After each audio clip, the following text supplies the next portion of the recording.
Today, the House of Representatives gave a symbolic thumbs down to a deal that would lift economic sanctions against Iran in exchange for placing limits on its nuclear program. The vote won't stop the deal, but is Iran ready to live up to its end of the bargain? Here's Margaret Brennan. This is a regime that chants death to America.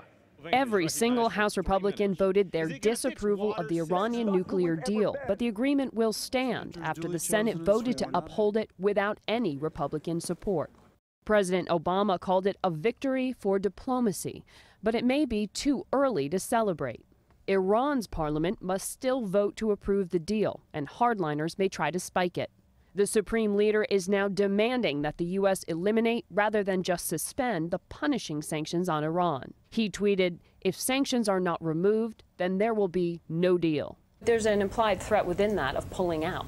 Much of the rhetoric that we've seen from Republicans in the last several months would also include an implied threat of the United States. It's the supreme leader. He runs the country. Sure. But again, when we're talking about Iran, there are lots of implied threats. And what we are focused on are Iran's actions. Those actions include whether Iran rips the core out of its plutonium reactor as promised, dismantles its centrifuges, and ships out 98% of its enriched uranium, all materials used to make a bomb.